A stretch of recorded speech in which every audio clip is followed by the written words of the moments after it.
Your picture. Why is the monkey butt cam? Nope, that's wrong cam. This one. Where the heck is... No, come back.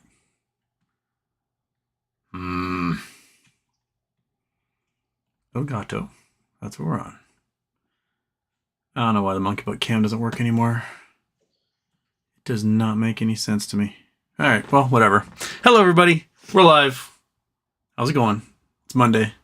Tuesday for some of you, if you are in New Zealand or Australia or wherever you happen to be. It is Houston. We have a problem. Episode 215. The Asian markets are in complete meltdown. It does not seem that folks are too happy that Xi has consolidated power, kicked out all the economists out of the Central Committee, and appears to have put in a whole bunch of war-footing dudes, bunch of people from various spy agencies and the generals who will probably be doing any invasions of Taiwan. So, you know, we got that to look forward to. The other weird news is there's so many ships trying to bring liquid natural gas into ports in places like Spain, France, Italy, is that there's too much. And there's not enough space at the ports. There's not enough storage right now to handle it. And gas prices are starting to plummet. So, what does that mean? It means there might be negative natural gas prices all of a sudden in Europe. Too much supply now. Crazy. And it hasn't gotten super cold yet, so there hasn't been much use for all that natural gas. A lot of industry is shut down waiting for a rebuild of the natural gas market. And so now there seems to be a glut on the market. It seems to be working. That's Tuesday in Boston. seems to be working. So, like I said, stuff is just weird. It's always weird. It's weird.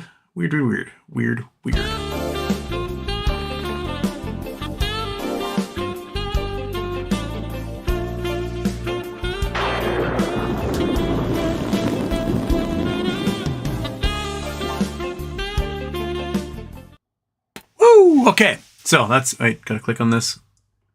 Daytime one is off. Daytime one is off. All right, so all I can see is you get a little bit of monkey butt in the corner here because I can't get her camera to work again. Oh, El Gato. Maybe it's because it's named after a cat, and that's why they won't do a monkey butt cam for the dog. If I bring the cat in here, maybe it would work.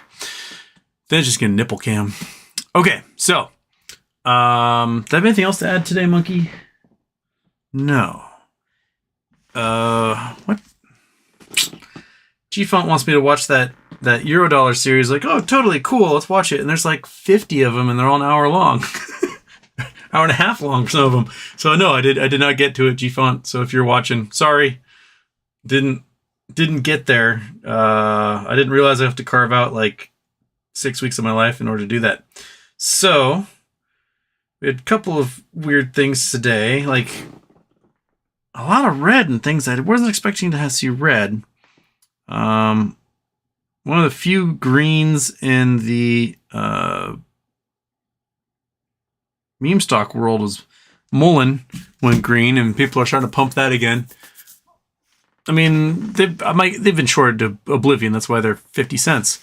But I still don't see anything long-term viable out of them yet. They're still heavily affected by the chip shortage. They still don't have a manufacturing process. They've got some patents that they can license to other automakers. That's about it at the moment. So anything that happens in price action is going to be based solely upon people buying and holding. And, you know, at 50 cents, you can buy a whole bunch of it. So, yeah.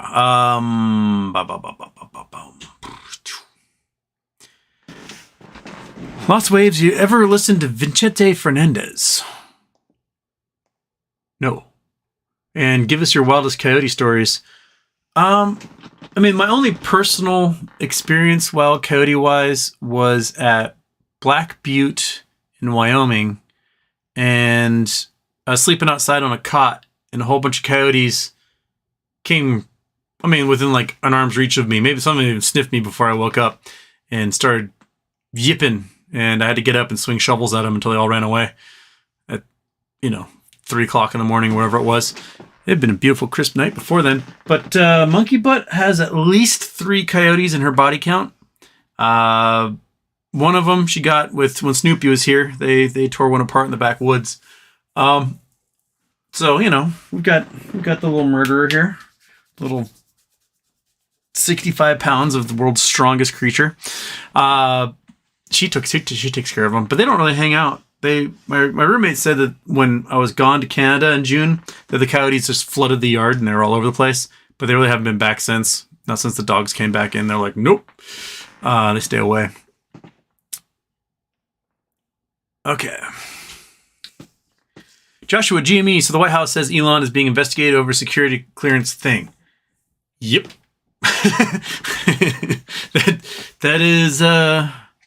That's what happens when you do things like violate the Logan Act. They're going to start investigating you, and they're going to dig deep. Those FBI investigators have essentially free reign of your life as long as you have security clearance. They can go anywhere, do anywhere, talk about anything, because security clearance is not a right. It is a privilege. And if you have it for your government job or due to contracts you have with the government, they can investigate anything they want. And so it'll probably go pretty deep. Iggy almost pulled a live coyote into my car. In my defense, I mistook it for the neighbor's dog. I've heard about those. My favorite is like seeing pictures on Reddit of like, this dog is really mean. It's like just some coyote in their living room, just all pissed off. Jason Blackwell, Houston, even though there is a teacher shortage at Arizona State, the chancellor of the university is maintaining a ban on cross-eyed professors. They just can't control their pupils. Oh my God. Jason. Do you Google search these things, or do you have like a tattered book you're pulling them from that you got from the library?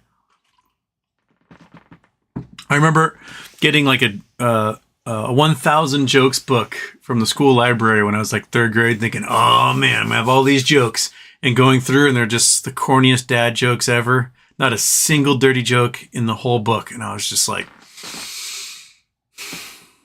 I wasted an entire library visit on this.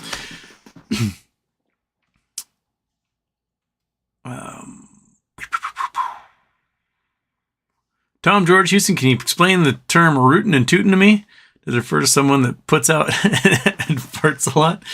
Rootin' tootin'. I don't know the etymology of rootin' tootin'. Let's see. What? Why did you just give me Fermi's? What? Rootin' tootin' origin. Rootin' tootin' origin. 19th century replication of rooting, the sense of inquisitive and early dialect use in compound. Rootin' tootin'.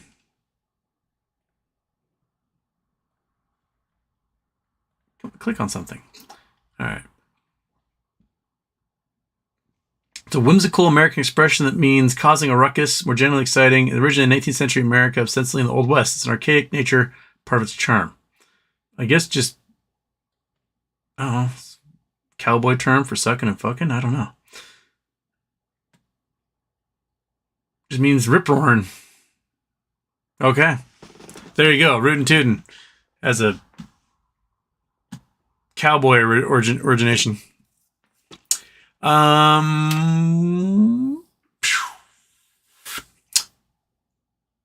Joshua GME, he's got coordinates. Those coordinates showed up. Some folks were having issues with sending coordinates and them not showing up in the chat, which is really weird. There was one show where no coordinates showed up at all, and I had to do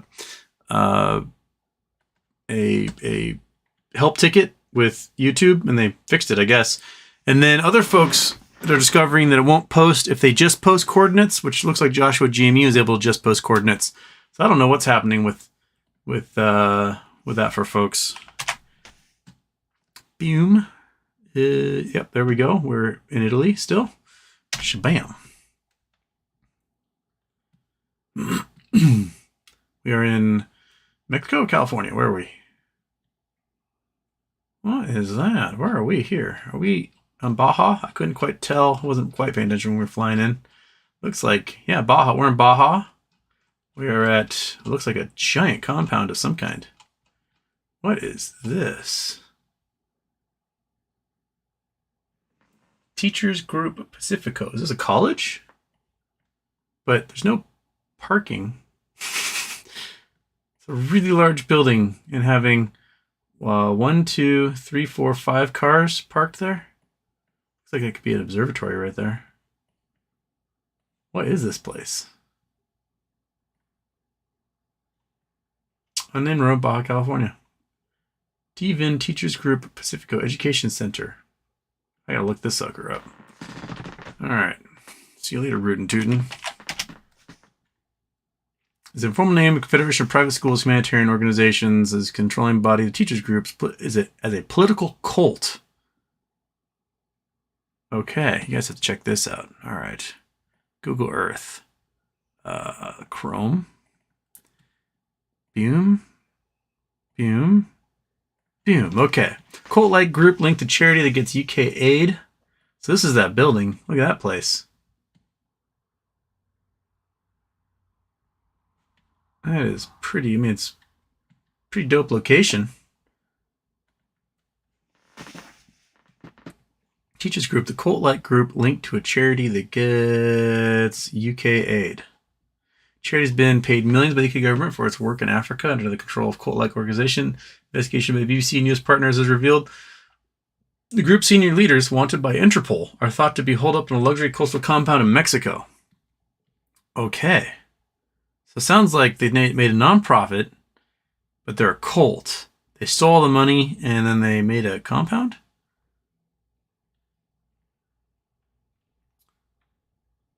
Huh. All right, gimme.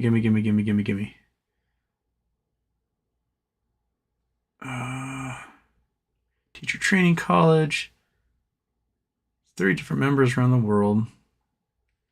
700 employees. This is a long ass article. Well, heck. I mean, this place is, I'll be honest, this place is really cool looking. Look at that compound. They've got pools. I can't tell what else is here. Maybe that isn't an observatory. It looks like an amphitheater or something. But seriously, that's a huge complex to have for like 10 cars. It is not designed to house like 500 or 1,000 people. That parking lot would look totally different. That is definitely just for a few elite folks. Looks like a dorm though over here. Weird indeed. Huh. Well, Joshua, I never knew about those guys. I have to read up on these folks.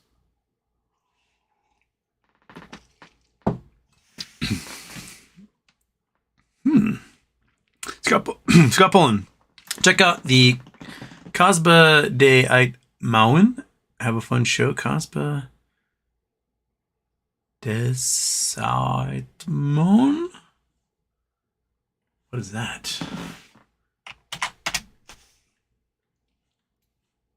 Oh, wrong one. Might as well just get our Google Earthing out. Oh, shit. Did you just take me? Ah, you son of a bitch.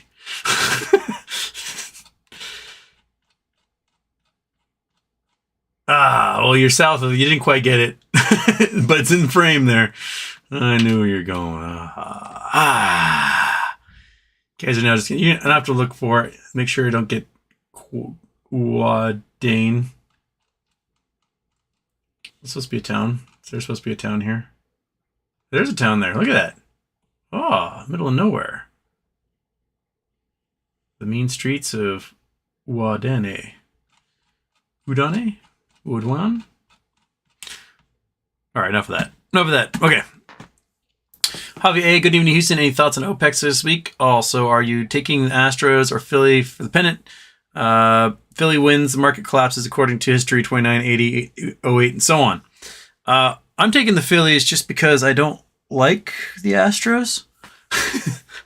I mean, it was really hard for me to find anybody to root for in the American League Championship series because as someone who isn't a New Yorker, I am not a Yankees fan.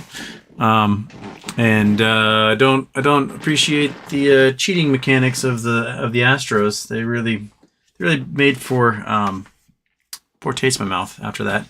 But go Phillies. My favorite player, Jimmy Moyer, got a ring with the Phillies. So go Phillies. I'll support America's first capital. As far as OPEX is concerned, we didn't see any green today, which is a real bummer. We saw a little bit of green on Friday for GameStop. Then nada today. It was just slightly red, back down to 24 and change. If nothing happens tomorrow, then I think this OPEX was a dud, which is a bummer because I was really hoping it would rocket and I could use that money to get some other stock that I can't talk about. But, oh well. Can't win them all, or many of them, really, a lot of times. Jason Blackwell, will there be part 2 of Houston Eats Something Normal for the first time? Hot Pocket was a hit. What was the other thing that I'd never had before? It was a restaurant. Chipotle. I've never had Chipotle before. There's nothing that Chipotle's around here. I don't know. I don't know if I want E. coli or not. It doesn't really sound appealing to me. Because all I ever read about is like food poisoning happening at Chipotle restaurants. I've never had like Panera Bread, Five Guys. I've only been to Popeyes once. Never been Chick-fil-A, but I don't really want to support them anyway because they seem like a bunch of assholes. I don't know. Throw stuff at me.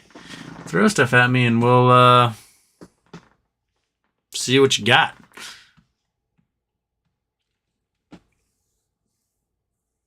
B-Ball 3710. I have a neighbor who's had a lucrative appraisal business the last 5 years. If the economy tanks, will his business suffer much? Well, the appraisals usually happen when someone gets financing for their loan and they need to have an independent person verify the value of the house so that the collateral of the loan can be rectified. And if folks can't get loans, then there'll probably be fewer appraisals. Generally, if someone's paying with cash, they don't need to have an appraiser in there. They'll still have a building inspector go in, but they won't necessarily have to have an appraiser. They'll be like, it's worth this much or it isn't. I can imagine that your neighbor's business might drop a bit, simply because people can't afford to get loans right now. Or if perhaps housing prices just absolutely just crash hard, then maybe folks can afford the mortgage on a 7 or 8% mortgage. But I see a large distaste in folks to want to take on that high of an interest rate when we've been spoiled with low interest rates for 15 years now, essentially. It may take a while to get people used to these high interest rates. But your neighbor might need a side gig. He might have to go into inspections as well or something. You're well, great. Was just about to go to sleep. Are you still? Oh, there you go. You're in Newark. Okay, so you're still in the U.S. for a few days longer, or a few minutes longer, I guess. Why don't human bodies produce vitamin C? Why don't human bodies produce vitamin C?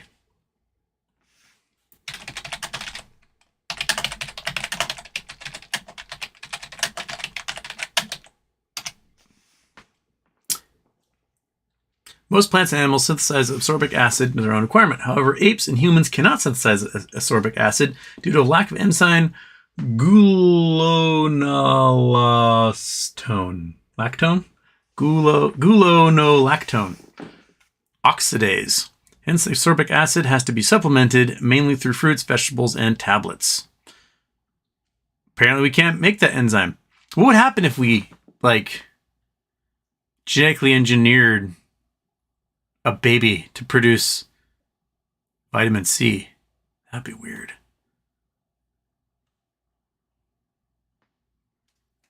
So, L-gulonolactone oxidase, GLO. So we don't have a gene that does that, but there are animals that do, just not apes or gray apes, I guess. Apes in general.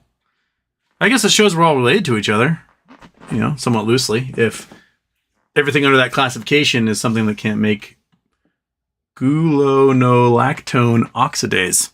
Gulonolactone oxidase. Yeah.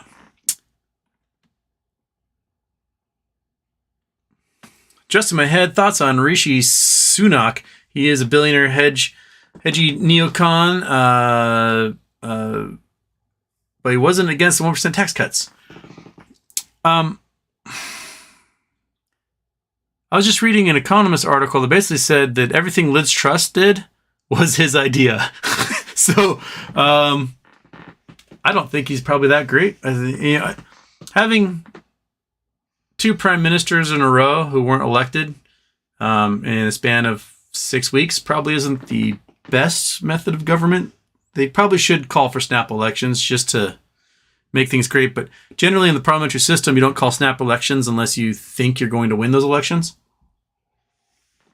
And right now, the Conservatives, the polling showed that the Tories would only maintain 5 seats in Parliament if they held snap elections today. So my guess is that the Tories will probably just hold on to that for the next, 3 years until the next election. And there might be a rotating group of PMs, because I don't think the news is going to get any worse for the UK. They really shot themselves in the foot by leaving the common market, and they're going to suffer more than the European mainland will this winter for sure. Meow meow. After MOAS, we should pool our money to finance a movie, Frankenstein vs. Godzilla, Taylor Swift as Frankenstein, and Peter Dinklage as Godzilla.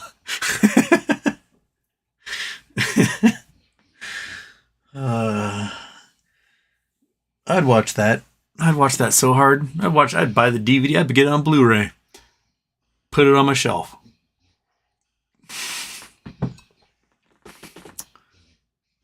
Oh, she's moving. She's moving.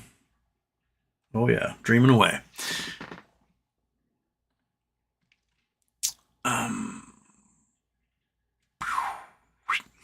Where am I?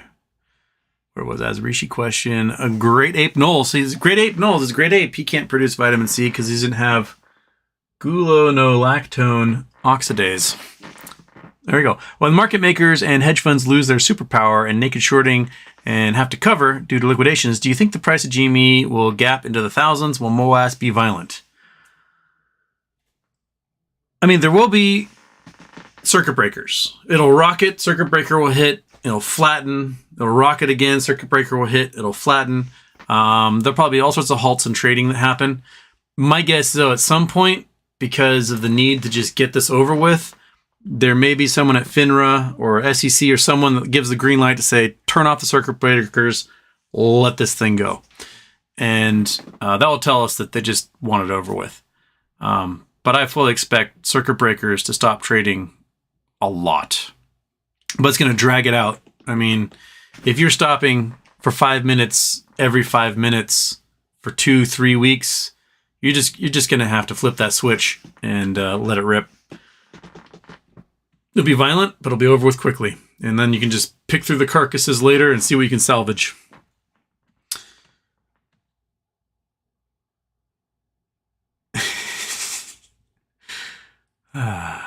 Okay. Grape from Houston. My uncle left Asia to Canada in 2020 to escape pandemic. YOLO'd his money into an ugly $2.2 million house thinking he can flip it. He doesn't have the money to fish fixing it up. How screwed is he? Ooh, really screwed? Yeah. The Canadian housing market is crashing harder than any other housing market in the country. I saw a graph. Let's see if we can find the graph here.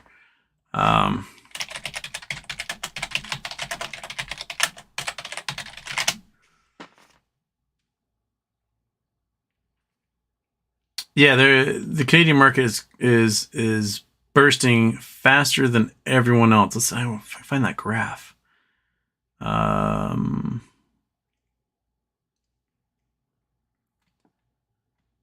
3 days ago, this I guess Wolf Street. I gotta see if this one is one that will help. Oh, go away, you. Where you go away. Okay, this is Wolf Street. The splendid housing bubble, Canada, October update. Prices plunge at fastest pace on record. They're crashing harder than, look at that, than 08 for sure. They're losing value month over month at a crazy rate. So your uncle may be forced to do a short sale or something. I mean, if they paid cash for that, they'll get something back from it, but I don't know if it's going to be the 2.2 million that they put in. But there's almost 800,000 variable rate loans that are coming due right now across Canada. There's only 40 million people in Canada. So that translates to what? 15, 20 million households. So we're looking at close to 5% of all households in Canada have a variable rate mortgage that's resetting. That is upsetting. that is really bad. That type of explosion of we're probably going to turn into foreclosures, and houses entering the market are going to bring prices down for everyone. Plus, interest rates are so high right now that nobody can afford a $2 million house. The interest rate between December of last year and this year means that their mortgage payment would almost double for the same price house. So, yeah, I'm sorry about your uncle. He probably had to get that place done by last December to make his peak money on it.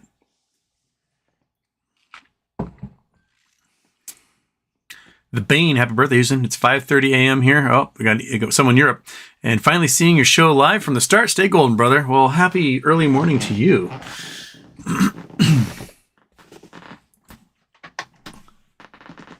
Guitar stuff. I know a lot of amazing elderly people, but I don't want them running the country. Yeah. Prayer turn, Houston. I know you're a critic of Musk, so I figured I'd ask, do you believe a Neuralink device will be our best method of space travel, exoplanet exploration, given the harsh nature? I don't think Neuralink is going to work at all. I think it's another flim-flam by the Elon man.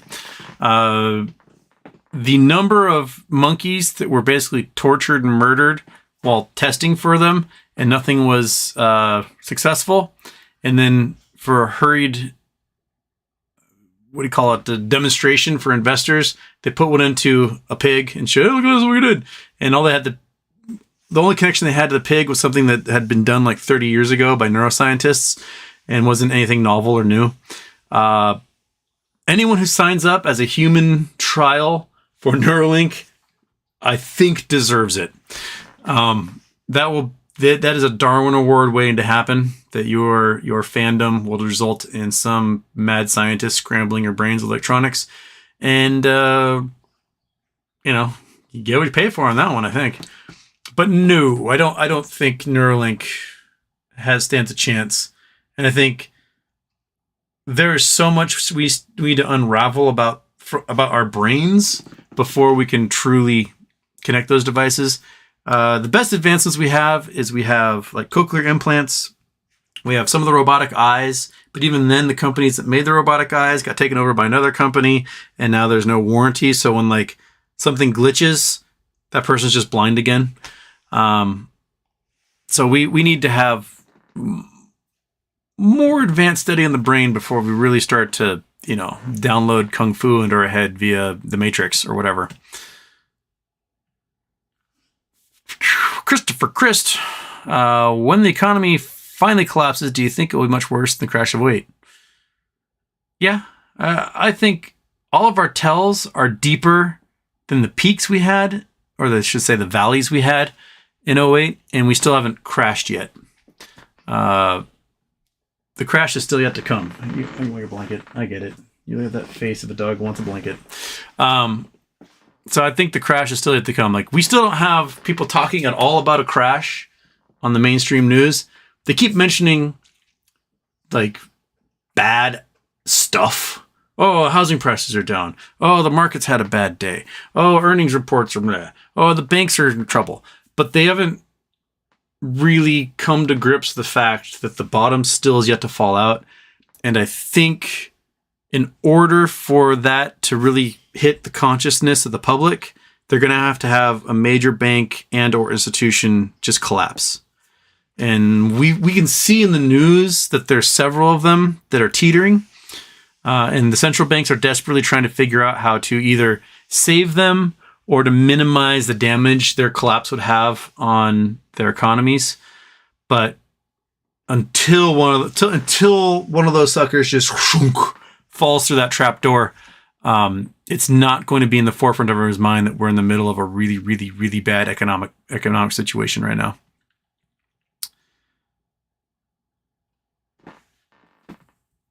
Paraturn, what do you say to some apes who see private off-exchange trades and SEC complacency with corruption and illegal trading will effectually keep from moassing?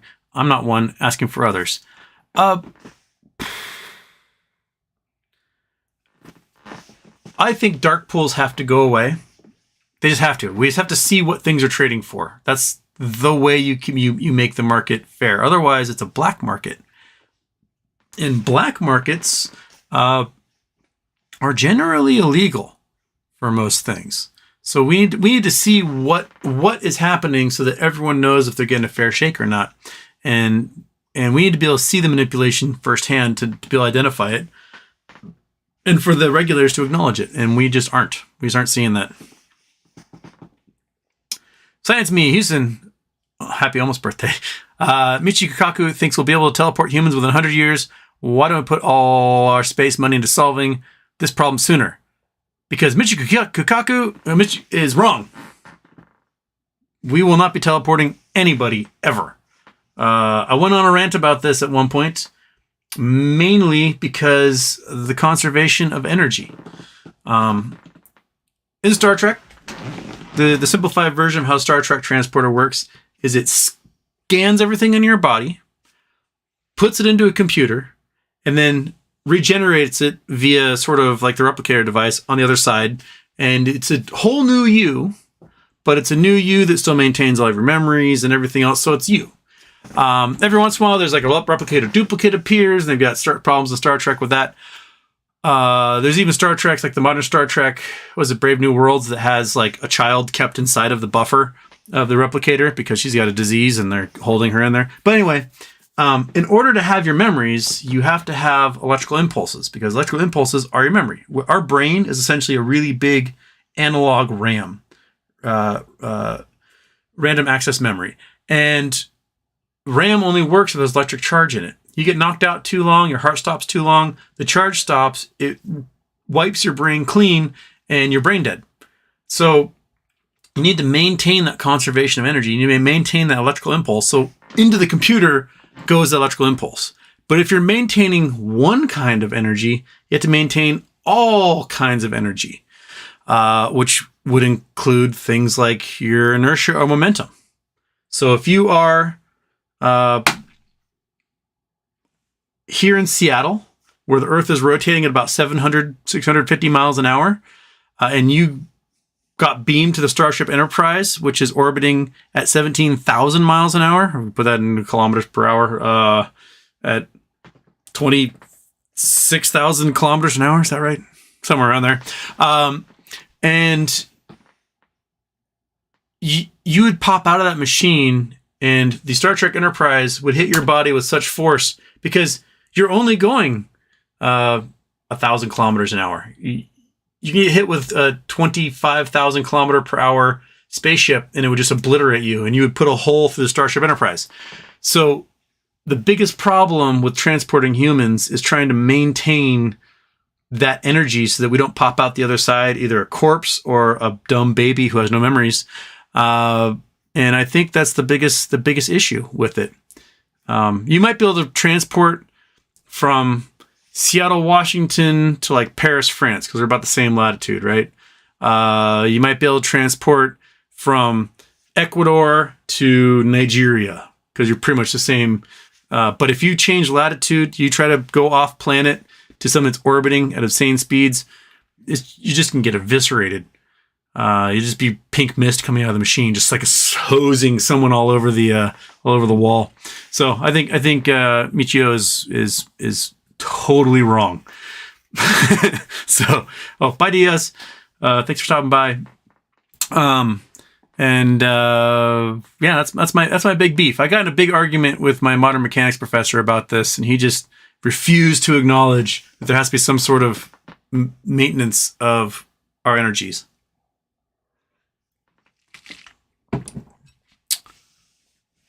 Striking Viking Houston, have you done much work alongside archaeologists, anthropologists, and what was the coolest artifact or fossil you've seen on Earth? I have not. I've unearthed a few fossils myself. The coolest are I have a whole bunch of slate fern fossils from Pennsylvania. I really want to make a really cool epoxy table out of them, but I gotta get a shop warm enough where I can do that. My best friend and his wife went to Wyoming to a dinosaur dig this year, and she found like a Triceratops femur, which was pretty rad. And they were also, when they got there, the team was unearthing like a juvenile T-Rex. I told them that they might go again next summer, and I was like, I'll go with you this time. But no, I haven't been able to unearth too much cool stuff. The opals on my opal claim in Nevada, there are guys in neighboring claims that have gotten like animal bones. The coolest one was a snake skeleton that had been opalized, so like the skull with the fangs and a few vertebrae. And apparently that sold for a pile of money to a private collector, like probably millions. I've only ever gotten stumps, like little chunks of tree trunks that are maybe, pop can sized. And those aren't that interesting. I mean, they're opalized, they're pretty, but people want vertebrae more than like a 6-inch section of stump.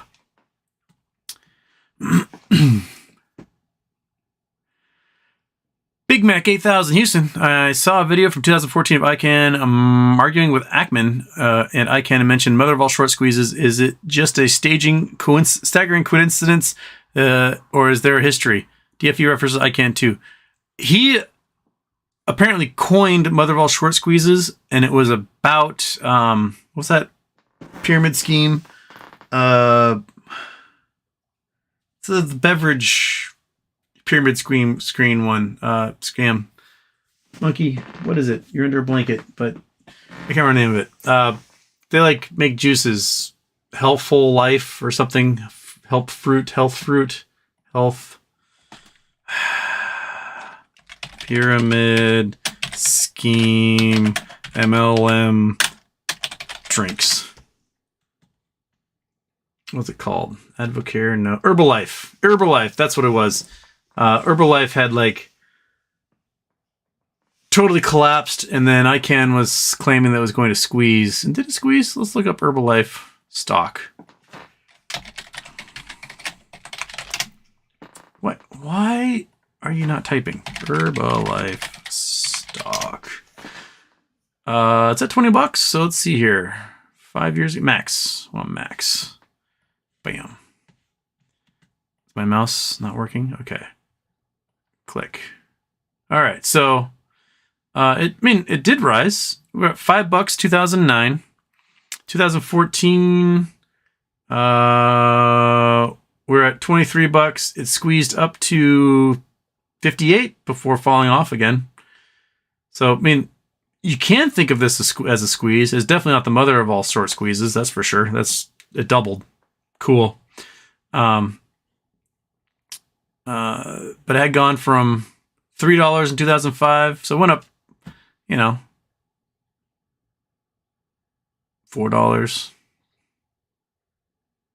a couple 100%. That's pretty good, 1,000%.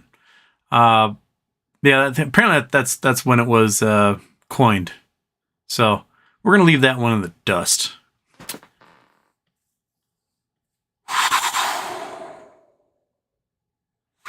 Doobie Wah, do you think a company like Open Door could go bankrupt because of the housing crash? Open Door? I don't know what Open Door does. Sell your home the minute you're ready. Okay. Oh, they're one of the like online home seller ones. So people can like list their homes and not have to worry about getting a real estate agent or something. Was it Redfin? Zillow's doing it. There are others that are in there.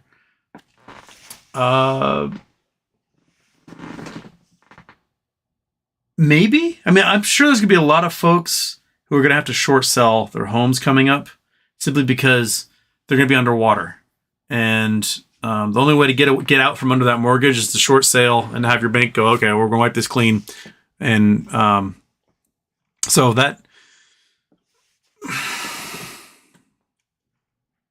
who knows how long they'll be on there. Their stock was not very high. Stock price is open. Wow. That's not that great. So they were never that big. They're $34 in 2021, and now they're down to $2 and change. That's not the best. That sounds like somebody who's being shorted, probably legitimately shorted for a good reason, and they may have to be in that debt cycle soon. Raise some cash, sell some more stock price drops, and so on. Yeah, you might be right about that. Bithead, occupier of VWAP Pontiff. Yo, hoping you're well. All the best from a land of Oz. Well, thank you. All the best from the land of apples? What would we call ourselves here? Green trees? The land of Microsoft?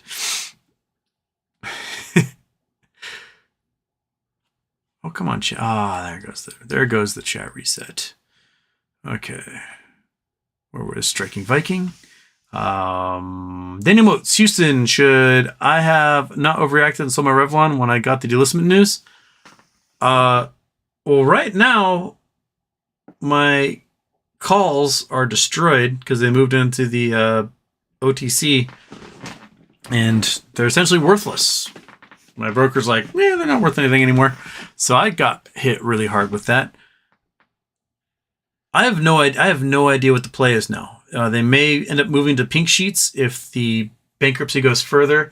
But if the New York Court of Appeals rules that Citibank is screwed and the $900 million that they accidentally paid out to pay off Revlon creditors is totally legit, and they just shouldn't have made that mistake, the creditors get to keep the cash, then Revlon might get listed again back on a major exchange and not have to go through this whole restructuring thing.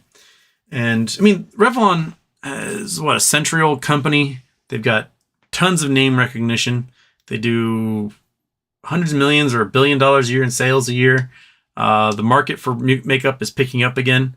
They're like one cover model and a few ads away from being a relevant makeup company again. So there is tons of upside potential, but the immediate short term, if they get screwed by the New York Court of Appeals, then they're definitely probably entering bankruptcy. And that bankruptcy may force their stock onto the pink sheets and become a Q stock. And that could hurt a lot of the price. The price would probably go down to pennies if that's the case. But if they get around it and they get a favorable ruling from the courts, then I think they're back in business. Alan Woodward, Houston, can you explain how UVXY works and what are the implied risks? UVXY is a short-term inverse ETF. I'm not sure the exact mechanics behind it, but I believe they use put options on S&P 500 companies, and they're constantly resetting those put options to increase the value of the ETF. I think that's how they work. That's how a lot of the inverse ETFs work, is that they basically are just buying puts on the major companies and exchanges and indexes, and then when those go down, it goes up. But because getting puts over time essentially drains your coffers, the overall value over the long term shortens. But that's as much as I know. The inverse funds are not reacting the way I expect them to. They just aren't. We've got huge down days where the Dow drops like 2%, and the inverse funds, nothing. No spikes, nothing. And that is really weird. There should be some reaction from those index funds that are there as inverses to the market, and they're not behaving at all. They don't look like they're doing anything. The only one that's had any reaction so far is the DRV, which is the one that shorts mortgage-backed securities, or does whatever it is, it does like credit default swaps on mortgage-backed securities or something, and it's finally starting to have an upslope. It's been very slow as more and more bad news about the housing market comes. I expect that one to grow further. But when we got really, really bad economic news in 2019 and again in 2020, all those inverse funds had giant spikes. We've had nothing but bad economic news since November last year. It's almost a year of nothing but bad economic news and a downtrending S&P 500. And those inverse funds, it's as if nothing happened. They're like, It's just so strange.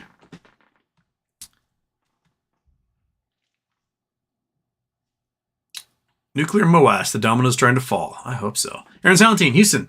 Are we closer for the everything squeeze soon before total recession for 5 years of red markets? God, I hope so. I really do.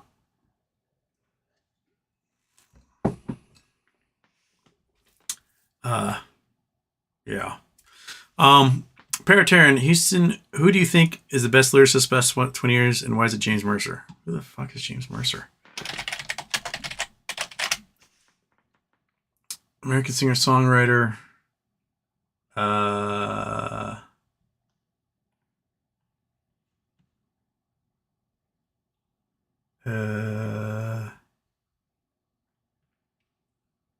don't know who this is. I don't know, I've ever heard a single song out of James Mercer in my entire life, so I wouldn't be able to tell you if he is the best. Blue Roof Dinner was the name of a group he was in. Okay. The other producers well received. When You Land Here, It's Time to Return with Modest Mouse in California. Modest Mouse. Ugh. Is he emo? Is he emo, man?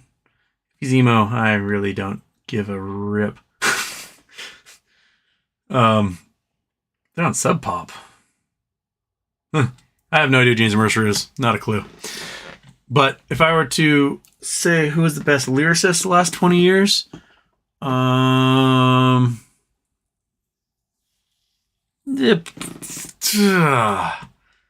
probably go with Killer Mike. That dude's just hits it, man. Oh, why am I there? Okay.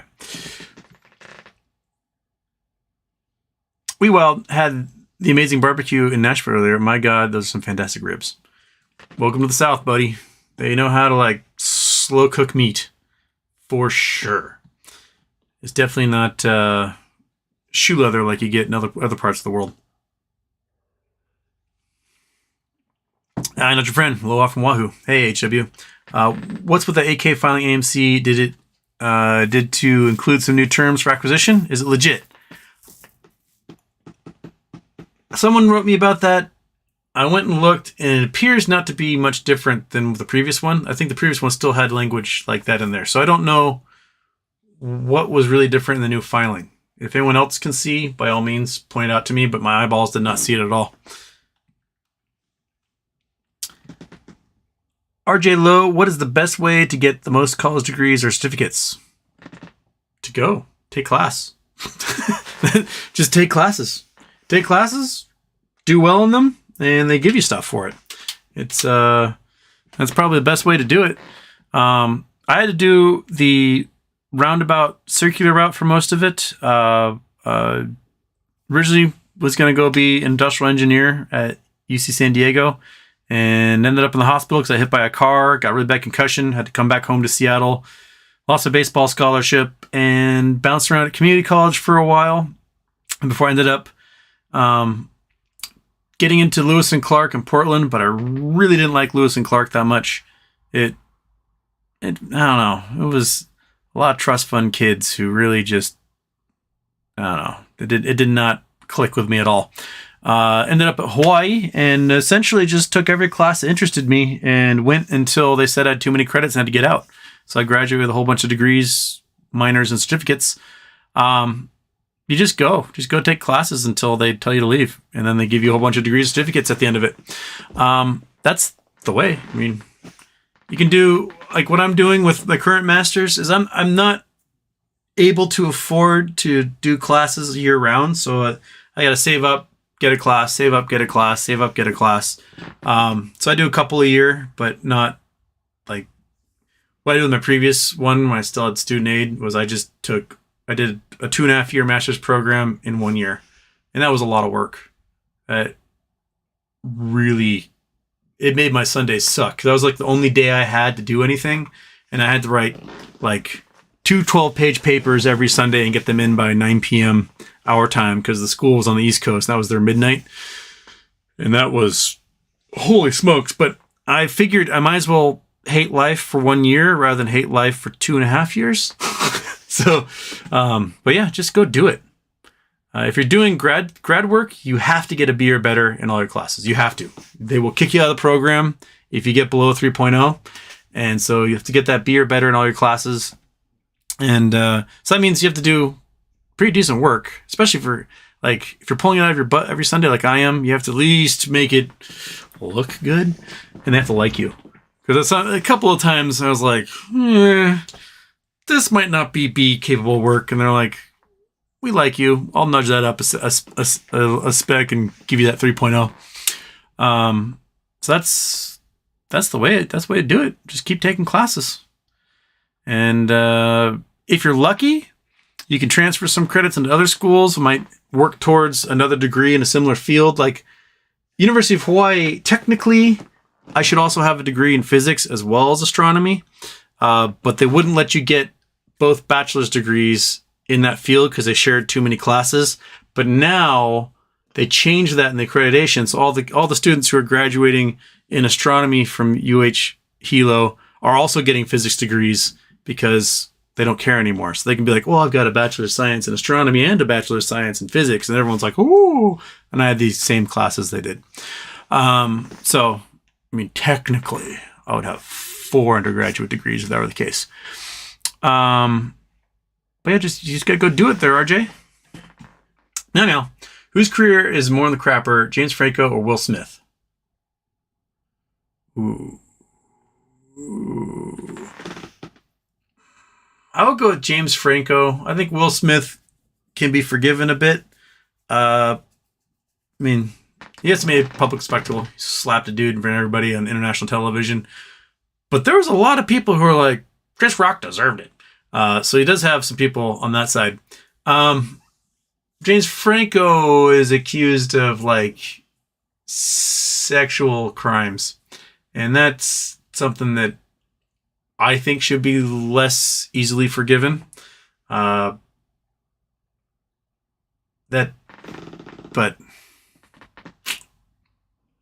hard to guess. I mean, yeah, I'd go James Franco on that one. I mean, just don't be gross, man. How many times did I say it? Be stronger than your lizard brain. And plus, like, you're a super handsome, rich Hollywood guy and all the girls are in love with you. Why do you need to sexually assault them? You should be able to find plenty of willing, consensual partners and have a great time doing it. I don't understand I just don't get dudes, man. I just don't. So many of them just want to be gross. And it's like, they don't get off on consensual sex with a woman or something. It's just that they get off on like getting away with something. And I think that it's a mental illness in a lot of people. I just don't get it, man. Just in my head, status on your show. A holding pattern. We are in a holding pattern. Everything seems to move at a glacial pace, even though everyone promises that stuff is going to go really fast. And it never does. It's just hurry up and wait. And wait. So I am in the hurry up and wait stage. And everything's like out of my hands at this point. It's decision makers above me who they need to be like, okay, this is what we're going to do next. And then we go do that. And then I sit and wait some more. And I wait some more. Yeah. So that's where I am. I'm in holding pattern land.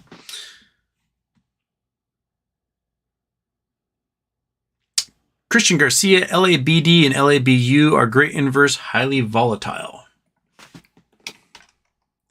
LABD. Okay, let's take a look-see. I don't know about these ones. So Directs on daily S&P biotech bears. Let's see what you got.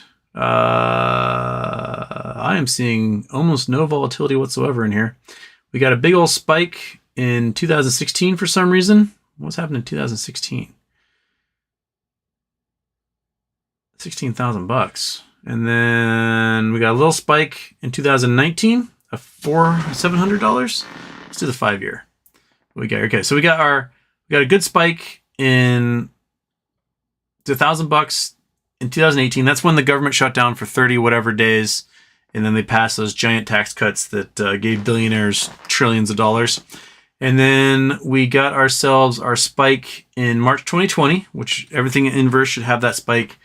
And we have a little bit of growth. We had a low in the 20s, got up to the 60s, and now it's back down again. That isn't too much. And this LABU is the other one. LABU. Let's look at the max. Oh, this one has a lot more going on with it. Okay. So, but it's a shorter term. So we're in the hundreds of dollars range. 2019, we didn't really get a big spike from, it went up during the shutdown. Actually, no, it dropped. Government shutdown dropped a lot. Weird. But we did get when we didn't get the spike in March, it went down in 2020. So this one looks like it's not an inverse. This looks like it works well because we spiked February 2020. It's been down ever since. It was at what? 139? I don't know, man. This one doesn't look like it's an inverse fund at all. This looks like it's reacting according to the market.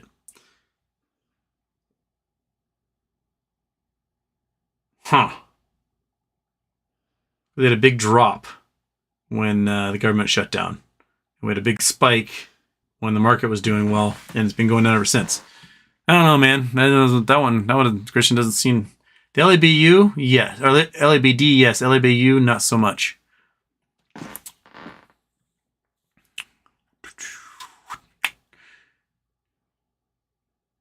BJK031, how bad do you see the midterms going for the Democrats in a few weeks? Can they pull out, come from behind, win to keep the House? I think they can keep the House and the Senate. I don't think it's as close in a lot of states as the media is making it out to be. I don't know if you guys saw the clips from the debate tonight, but Charlie Crist just manhandled DeSantis. And DeSantis looked pretty impotent up there for a good part of that debate. And the polls are really close. They're within like a point of each other in Florida. And huge number of folks in Florida who are right-wing aren't in the state currently because their homes got destroyed. So they are currently climate refugees living somewhere else while they're waiting for, stuff to be cleared and homes opened up and power to come back. So that's going to affect outcomes in Florida for sure. I think Democrats are going to pull it out in Ohio. I think they're going to pull it out in Pennsylvania. J.D. Vance is such an unappealing person that people they meet him and they're like, ew, I want nothing to do with you. I think the Democrats are going to win in Arizona. I don't think that weird beanpole Nazi guy that's Peter Thiel's understudy is going to do very well there. What's that dude's name? Blake something. Georgia, I mean, Herschel Walker is dumb as dirt. That guy is absolute, just CTE's brain probably looks like a sponge at this point. Like Prion's been going mining through there. But, people like football. So Warnock, I give that one a toss-up, even though it should be a Warnock win there. Val Demings also completely dismantled Marco Rubio. I don't know if you saw the news today about Marco Rubio canvasser got the shit kicked out of him last night. And he got beat up just because he's Republican. And then the news came out that the guy's actually a neo-Nazi member of a bunch of white supremacist groups and had been arrested in the past for attacking minorities and being like a member of the KKK and stuff. And I think there's more to the story than that dude just got beat up by people for wearing a Marco Rubio shirt. I think he probably fucked around and found out. A guy who gets in trouble for fighting minorities and all of a sudden he gets his ass kicked really hard and just means he probably picked the wrong fight with someone. Be my guess. Deck P, does the Pony Protection team pull the plug after midterms? That is the big guess that we all have. I mean, they have 2 weeks as of like right now to hold this thing together. And William Morgan pointed out something interesting is that both AMC and Disney are announcing their quarterly earnings on election day, which is very weird. That's very weird indeed. Like, why are you doing quarterly earnings on election day? Do you want it buried in the news? Do you want it to affect the news? Like, what is the reason for it? Why wouldn't you wait for either before the election or after the election to make your quarterly reporting? And it's weird. William Morgan's of the ilk, so he believes that there's going to be some sort of partnership or merger at some point between Disney and one of the big theater chains, and it might as well be AMC. So that's why he thinks that they might be coordinating their things. But usually in those earnings reports, they don't give announcements of like, we're going to buy a whole new company in this earnings report.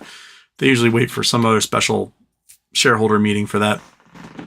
But I do find it weird that they're doing election day for their earnings report.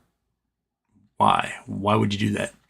Just in my head, thoughts on Nancy Pelosi purchasing 10,000 shares of Amgen, manufacturer of anti-radiation sickness drug, tactical nuclear war imminent?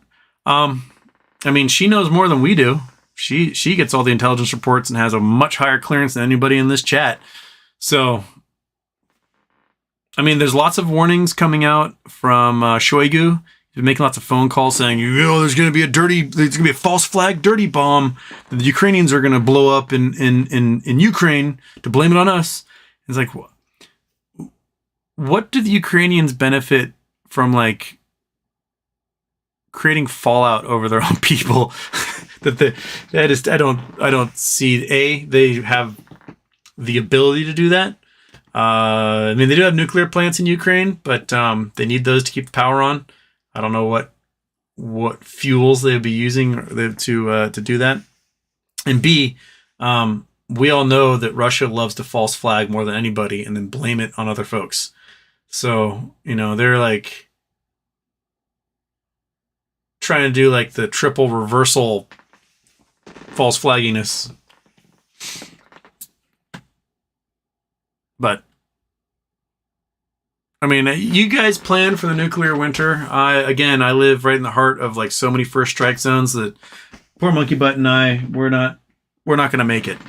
We're just going to be evaporated. I'm up on top of a hill. I can like almost see the undersea warfare center from my house. Something's going to detonate at 1,000 feet up. It's just going to take me out. So my goose is cooked. I miss my old house. My old house had a bomb shelter in it that was pretty rad. It was like the world's largest 2-bedroom mansion. The place was huge. But yeah, I had this giant bomb shelter with like 30-inch concrete walls, floor drains and water and a heating system all set up there. So, if you had to go live down in the wine cellar, you could.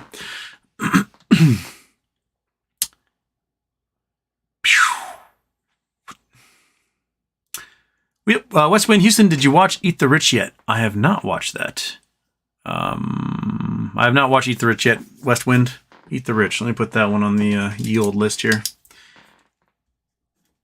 Eat the Rich. Are they delicious? I'm sure they're fattier than others. Okay. What type of dog is Monkey Butt? Monkey Butt is half Whippet, half Catahoula leopard dog. And about 97% pure muscle and incredibly fast. She is so strong.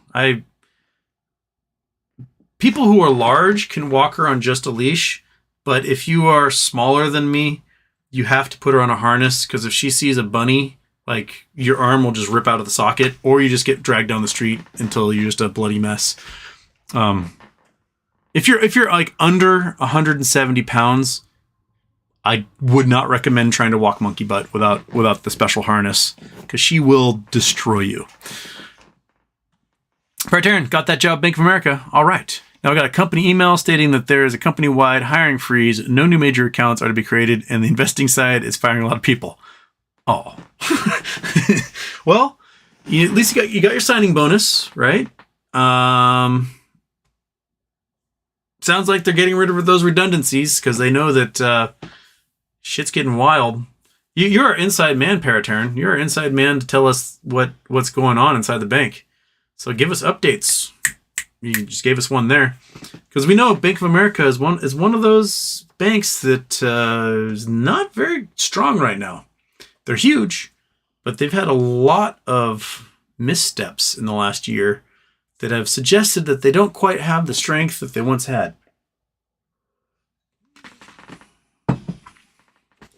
What's a library? Scott Pullen, Yolanda Gill recognized for contributions to geosciences in geoinformatics, Emily Allison Award of Geological Society of America. Cool. I don't know what Yolanda Gill does. Rootin' Tootin' Yosemite Sam. All right.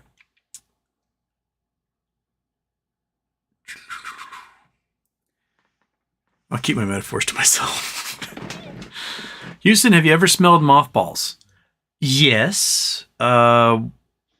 My mom used to put them into like boxes we had to store away, and like the house I grew up in had an outbuilding, and she kept a lot of personal effects in like the storage room in the outbuilding, and they always had mothballs in there because there's like old sweaters and stuff that moths apparently like to eat.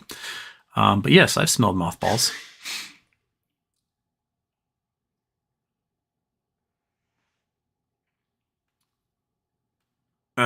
Mind Printer go burr. I've nothing against Boss Blunts, but is he giving accurate advice or information anymore? Sounds like he likes conspiracies now. He's always liked conspiracies. I love Boss Blunts, and we definitely see eye to eye on a lot of the, like financial things.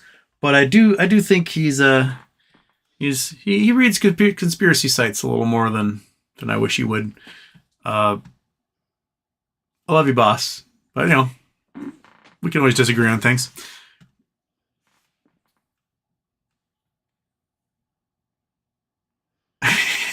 Used to smell mothballs, and then I realized now. If so, how'd you get those teensy tiny legs apart? Oh my god! Well, I just walked into that one, didn't I? Mothballs, love them. It's like the fish sticks joke.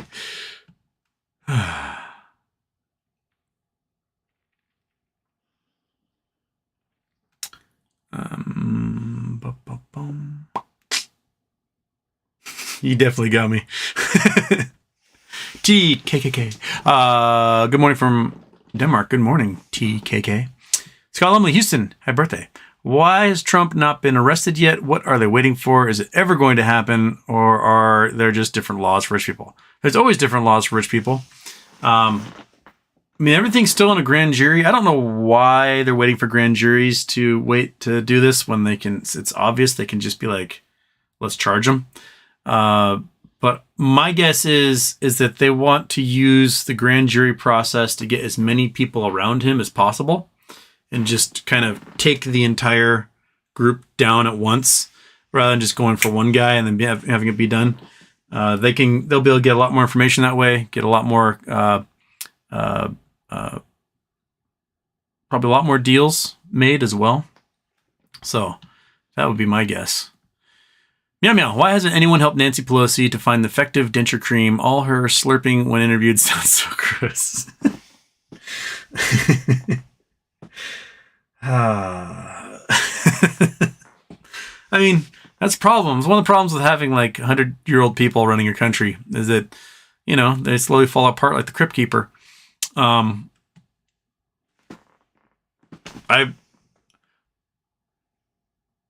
usually like, who cares about term limits and things? But I do think perhaps like 3 Senate terms, and I don't know, 4 or 5 House terms, and that's it. You have to move on and do something else for the rest of your life. 3 Senate terms, and I know Nancy is a member of the House, but 3 Senate terms, you get 1 Senate term to figure out what the hell you're doing, a 2nd Senate term to learn the ropes, become a leader, and a 3rd Senate term to have a leadership position, and then you're out, and it's on to the next person. And In the House, I would love the House to actually move to 4-year terms rather than 2-year terms, because basically you spend 1 year of your 2-year term campaigning, and that's just a complete waste of everyone's time and energy and money and everything else. So move the House to like maybe limit them to 2 4-year terms in the House, and then that's it. It's just we end up, even people that I agree with and I think are usually a net positive. There comes a point when you have been in the Senate for 30 years or the House for 50 years or whatever, where you are so disconnected from what it takes to like earn a living or, do day-to-day stuff that you're on, like you're now great grandparents. So like raising a kid has just been erased from your brain at this point. That I don't think you can make the best educated decisions as far as what life is like for everybody else in the country. You can go out and you can knock on doors and meet people and talk with them. But when you get so entrenched, when you've been in there for like 50 years, you don't need to do that anymore. Everyone just goes, I recognize that name, and just reelects you anyway. And I think we need to save ourselves from that. And in the power structure, because seniority means so much to like what you can get accomplished in the House or the Senate, that people understand that, oh man, my senator's been there for 30 years. They are the head of these committees. If we start over with a new one, then our state's power drops significantly. And so I'm just going to elect the person who's been there forever, doink. And then all of a sudden we get more pork belly products, pork belly legislation coming our way, and it helps. But if you force them out, you say, all right, you've done your 3 terms, done, on to the next one, then you're going to have a constant cycle and recycling of folks in that group. And then, if you want to stay in government, you can go back and get, statewide elected office, or you can go back and work as an ambassador or head of an agency or something. And you don't necessarily have to like be an elected official, but I don't see, I would venture to guess that more than half of the members of the House and Senate have previously run on term limits, and then no one's ever presented a bill for term limits. They just haven't. But it'll force fresh blood. We've got fresh blood in so many other nations. We see, young people, like PMs and presidents who are in their 30s and 40s running these countries, and they seem to be doing more profound change than we do with our geriatrics who are running everything. And I don't know. Fresh blood is good, man. Fresh blood is good. And yes, no one wants to listen to denture slurping.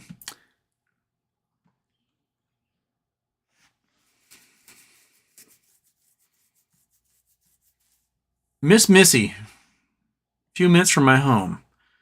Okay, you looks like you are Midwest somewhere. Perhaps? Click. I think my battery needs to be recharged. It's not clicking very easily. Click.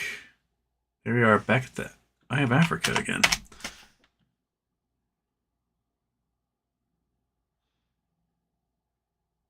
Oh wait, no, 71 degrees. 71? Is that where we were? Oh, we're in we're in Maine. Massachusetts. Where are we? Massachusetts. 71 degrees, I thought that was Midwest. Okay, we're in Massachusetts. We're in Forest. The Freetown Lodge. Looks like a quarry there or something. Freetown Ledge. My brain can't read that. Okay. Did you ever jump off that there, Miss Missy? Chunk of granite. What is here? That looks like a big factory. It's Amazon Fulfillment Center. Ah, I got Amazon Fulfillment Center. Look at all those solar panels up there. They got room for a lot more solar panels. Amazon, you can at least double your solar capacity on that thing. Look at all those trucks. Holy smokes. Like, this guy's got a better... Look, that's a lot. Rhode Island novelty. See, there's a lot of big ass warehouses out here. But look, these guys have, on one half of their building, they've got almost maxed out capacity for solar panels. They got this whole other roof they could do here. Wait, is that? No, it's just a tar roof. I was like, did they do the whole thing? This shows Dagoya, like, look at this little town here, the Somerset here, and we got lots of green space, which is great, but we still have a whole bunch of development in here that, if we passed laws that required all new homes to perhaps put in rooftop solar, we could limit the need for so much power production in this country. But the way our laws are set up, and it's gonna be, it's expensive. It'll cost me $20,000 more to build a house. Like, cool, then buy an old one. We've made laws that if you want to build new properties, you got to put in sidewalks out front and stuff. So why not solar panels on everything? Amazon could do more. Amazon, put more solar panels on there. Do it, Jeff. I love Chipotle. All right. Chipotle is far better than Hot Pockets. Have you ever tried Culver's? That's from Mindy Beats. Beats. I don't know what Culver's is, so I'd say no. I've never tried Culver's.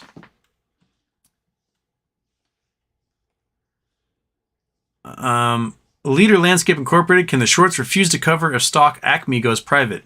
No. You cannot have synthetic shares of a private company.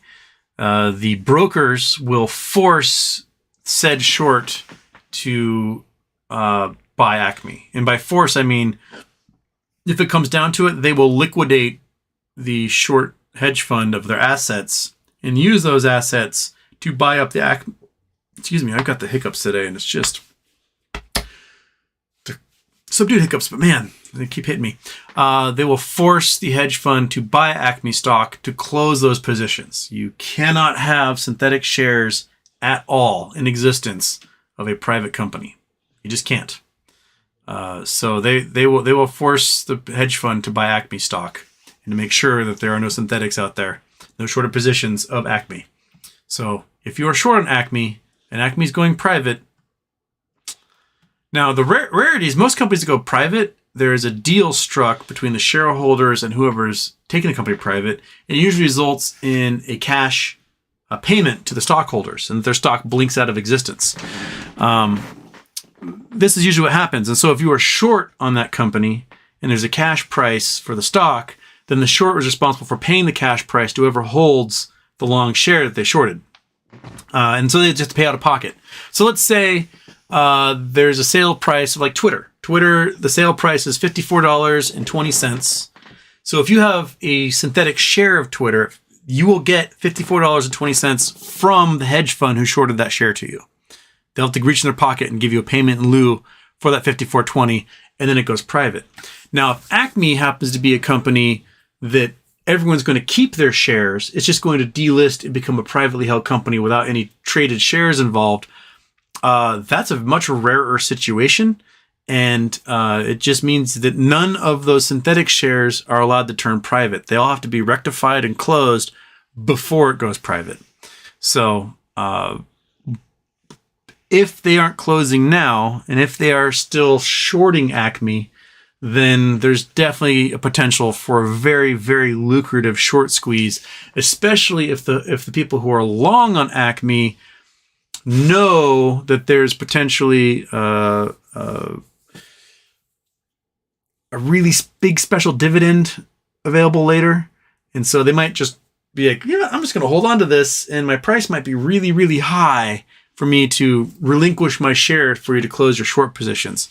So it could be a very quick and very violent short squeeze if Acme were to go private, and the holders of that stock are definitely into the buy and hold strategy because they know that there's potential for a lucrative payout later. So why would they let it go for, pennies on the dollar?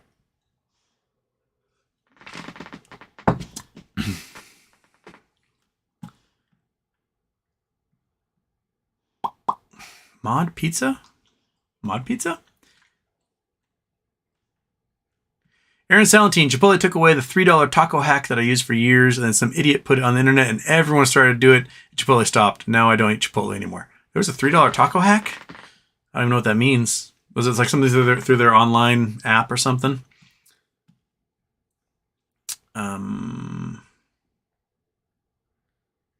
Toma, Houston, did you ever do some motorsport track days or drifting? I did go-kart racing for a while. But outside that, no. I have driven a drag race twice in a not very fast car. It was a fast car, but not compared to everything else. I would love to do more. I would love to get into racing, but it's very expensive. My friend Ron owns Pacific Raceways in was it Kent, and I would love to be able to like drive. Like, I mean, he drives a $200,000 classic Ferrari or something, and I would love to be able to do that. But and my dad's neighbor has a old Porsche 944 Turbo that he's turned into a dedicated race car, and he and Ron drive everywhere and race all the time over at Pacific Raceways. But it's a lot of rich guys. It's very, very money intensive sport. I mean, if you have to buy like $1,000 in tires every time you go out, it's not really something that's accessible to me as of yet. I would love to learn to rally race. I love rally car racing. It's my favorite, absolute favorite of all racing is rally cars. I'd love to go to like one of those training camps like out in Montana where you go learn from some former world rally guy and he race around a bunch of logging roads. That'd be awesome. Frozen State Productions, Houston, thinking out loud at work. I have a self-directed 401k with AMC, GME, APE, metamaterial, and with other bonds. If we MOAS and I quit my job, can I roll into a Roth and pay taxes now? Vanguard ETF? Ooh, that I don't know about. I don't know about what happens if you roll over into like a Roth IRA, and if you would have to pay taxes on that or not. If you withdraw without going into another retirement set account, you usually have to pay taxes on it. But if it's a different kind of retirement account, I don't know. That would actually be something that an advisor who would be with that Roth would have to let you know about. Because if you pull any of that stuff out before you're 60 or whatever, you're going to pay like a 30% penalty, which, I mean, would be equivalent of what taxes you'd pay on a short-term play to begin with.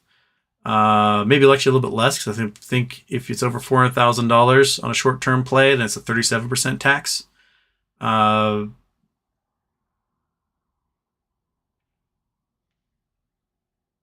Yeah, I would talk to somebody who perhaps would be manager of a Roth account. They would be able to let you know. I don't know enough at all to tell you one way or the other. So I'm back off of that one. Well, in Nashville now, flying out tomorrow, domestic first class, nice. And then Polaris business class for 10 hours. Luxury. Nice job. Hansenbell, good morning from Germany. Hope you like castles. Let's see what's happening. Got a castle? I do like castles. Let's see what this castle has in store for us here. Bam. Boom.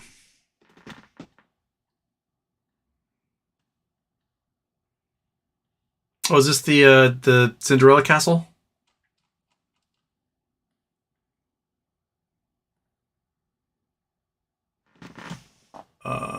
Full article. Is this Cinderella castle? Is this the one that or is this a different one? I did not get to go to this one. So look at northeast. That's a cool looking castle. That's great views from up there. What a giant house.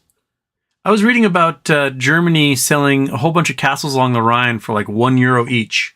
But in order to get the castle, you had to agree to a maintenance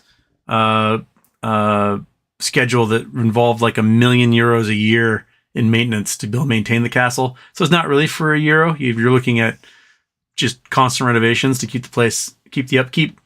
Okay. That's just pictures of Germany. Here we go. Whoa, look at that. Oh, it's looking down on the mountain down on that. Back in the day, during construction. When was this place built? Did they do photographs? 1800s sometime? It's cool looking. Give you that much. 1886.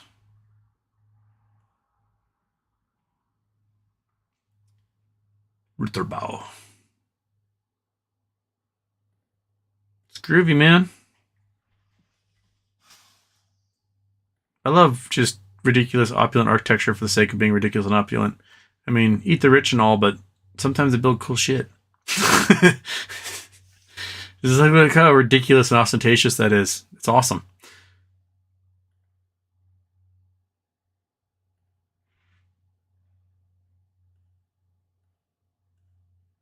I love it. Back to Google Earth. Schloss Neuschwanstein. Schloss Neuschwanstein. The only castle I got to visit in the area was the Kufstein Castle, which is the ugliest castle in the entire world. This is where I played baseball. And where's the castle? It overlooks the river. It's the Inn River. Where's your castle? It looked like an aluminum smelter or something. Well, here it is. This is the castle. Kufstein Fortress. To me, it looks like an aluminum smelter slash the brewery from Strange Brew. Just, kind of just an ugly castle. It looks like an industrial site. If you get in there, you're like, huh. All right. Wait. Come back. Open full article. There we go. I mean, it's big round building. Whatever. Wasn't the fanciest castle. That's the, I didn't realize it turned it into a natural history museum as well. It's a great fortress. It's got the high ground, overlooks the river. You can see from four sides. But man, it's just a hideous castle. They're much cooler. This Schloss one is much prettier.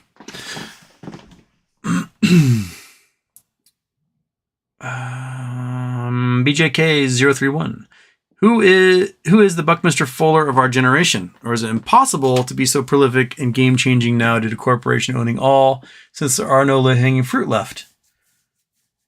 I think the latter is probably more accurate. There aren't too many jack-of-all-trade engineer renaissance folks out there. There are folks who try to be, and usually I think they either get crushed or get bought out. Like the kid who founded Oculus Rift. My brother Gardner hunted him down at, I think it was like a CES or something like that, and like found his hotel room and basically was like, I want to talk to you. And then, Mark Zuckerberg comes in, buys his company for $1 billion, and then you're a billionaire. And are you going to keep tinkering in your loft, or are you going to go and travel the world and hang out with supermodels and do that whole thing? Well, I don't know. When you got guys like Tesla who are bona fide weirdos and they're living in absolute poverty for most of their lives, and they're just tinkering for tinkering's sake. The corporate guys didn't quite have down how to take their technology and make so they don't make competing technology anymore after that. It's hard to say. No one has independent labs anymore. You just can't do it. And I would love to see the federal government fund more independent labs just to give the geniuses we have the ability to make stuff. And my sister, she's a PhD physicist, and like her PhD work was in physics education. It focused a lot on on getting women and minorities into physics and the hard sciences. And at some conference she went to, someone asked the question, was like, why are there no new Einsteins today? And my sister said, there's lots of them. It's just that the way that our academic publications are set up is that no one will publish them. It's true. Like, Einstein didn't have a PhD. He was a nobody working in a patent office in Switzerland.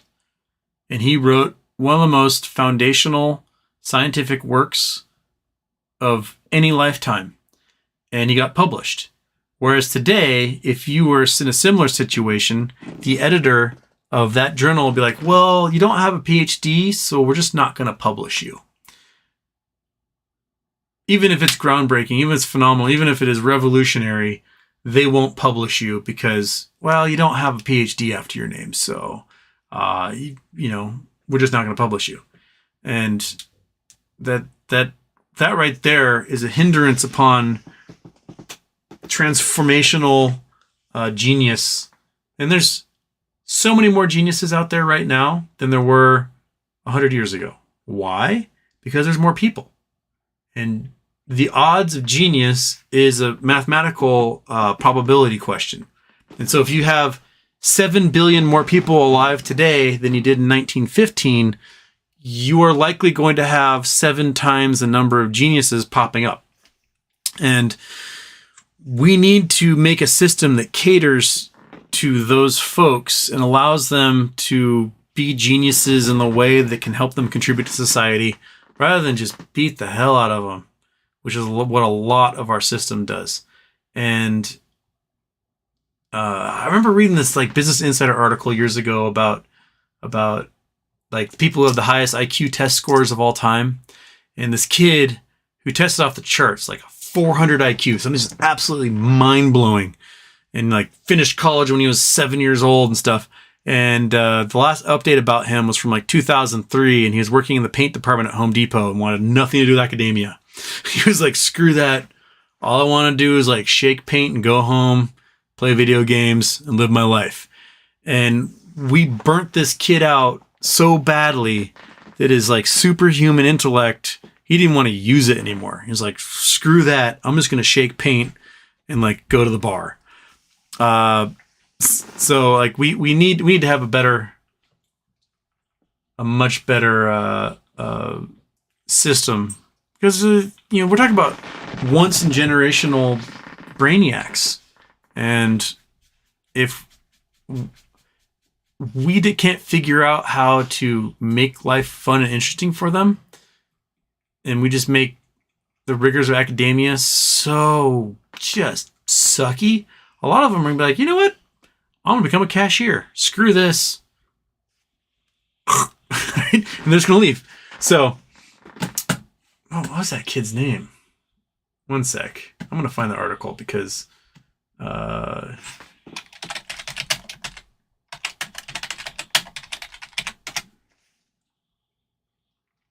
was it? I think it was Business Insider.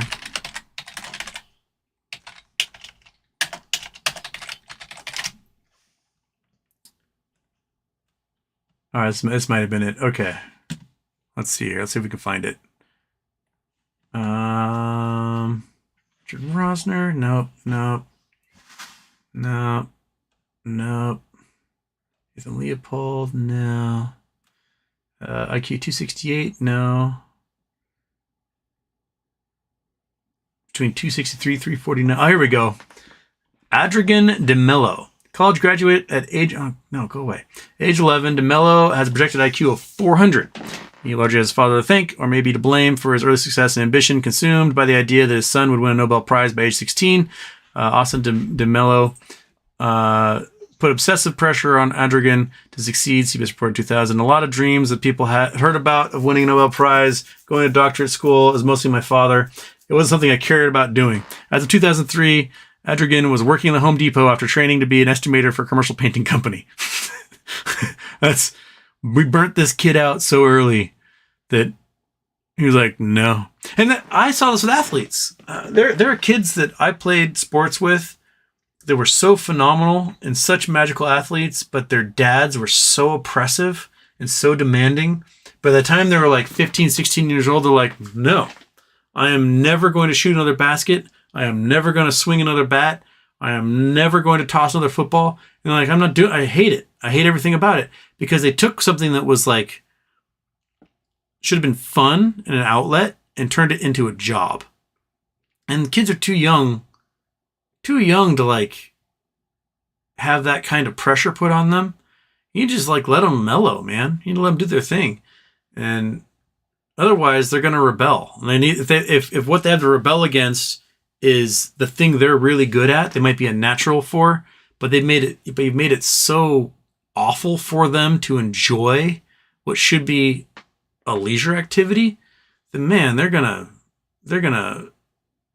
bail so hard, and they're going to see you as the enemy and that sport as your weapon.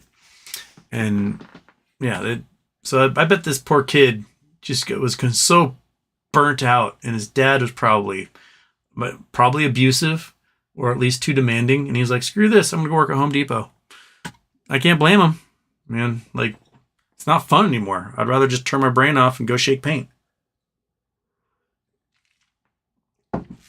Jamie Rose just found your channel. Happy I did. Welcome, Jamie Rose. I'm in Houston as well. I'm not in Arizona. I'm in Seattle. Okay.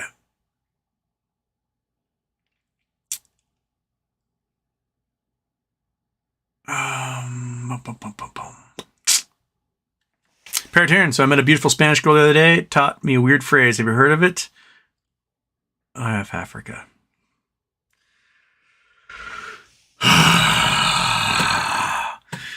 Okay.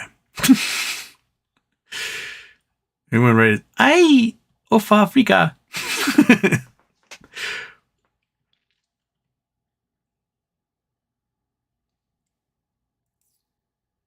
Forks, in a 22-day time span, the reverse repo market has had the national debt cash equivalent pass through it. This is nuts. Yeah, they're doing 2-point-something trillion a night. It's crazy how much cash they're holding back in the reverse repo market right now. And then they're paying out insane interest rates on that cash while it's held. So that means, the central bank is losing money on it as they're doing it.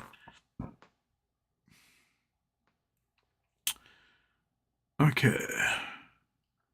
Crypto Chris updated my RAM to digital.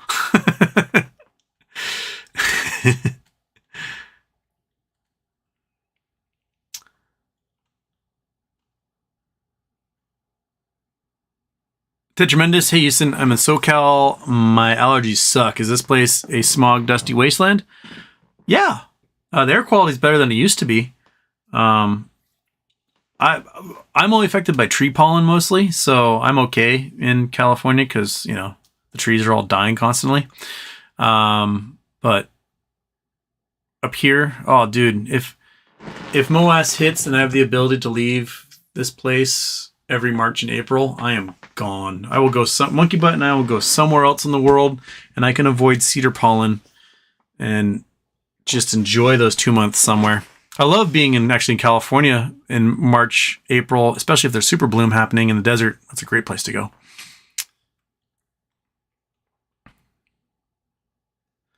Tampa Bay Buckeye. Hey, Houston, have you seen the new Quantum Leap show on NBC? It's pretty good. I have not. I love the old Quantum Leap. Quantum Leap is such a great show. I'll check out the new one.